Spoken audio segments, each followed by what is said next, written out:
Jason, you talked about the first opening act experience you had was for Trisha Yearwood. Yeah. Well, Jason was 12.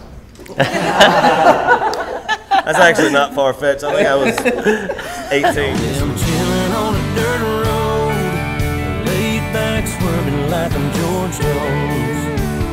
Smoke rolling out the window and ice cold beer. Georgia's such a hotbed for all kinds of music, you know. For most of us playing college bars and that kind of stuff, when you're playing, you play Leonard Skinner and Allman Brothers, and then you turn around and play, you know, Otis Redding. So you just kind of came up playing all that stuff, and it's hard not to be influenced by it. And then there's the Christian side of you sing in church choirs. It's funny, I used to sing in church choirs and youth groups, and then I was singing in a cover band bar that weekend. He was like, oh my God, this is my song. I've been listening. And then when you move to Nashville, Nashville is geographically not that far from Georgia. With me, it's more of an attainable. It was not so far away to move to Nashville, and it was a situation where I could come up here, write songs, Mondays through Thursdays, and then Fridays I was in a car going and playing college bars down there. So if it didn't work out, you're only in my case, about 5 hours from home. I could pack up and go back. I was the same way. The Georgia rain on the Jasper County clay.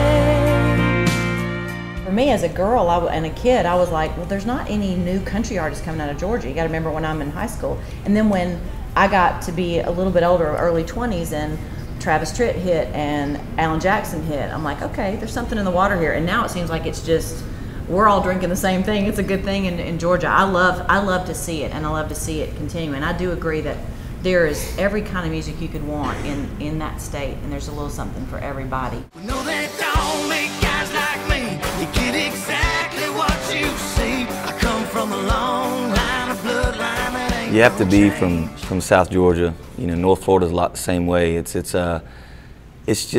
what you grow up with. It's so ingrained in you, which I can remember it being such a big deal when we were playing Valdosta or Lowndes or Moultrie. It's a way of life. You have to grow up there to understand how serious it's taken. I mean, it's a very vivid memory for me, for sure. I got my shades on, top back, rolling with the music. I'm just fans of country music. Before I even started singing or writing anything, I was just a country music fan. And then coming up and getting interested in songwriting and singing, having people from Georgia be successful, I think that makes you believe, hey, I might have a shot at this, even if it's not true. So thanks to all these guys for leading the way.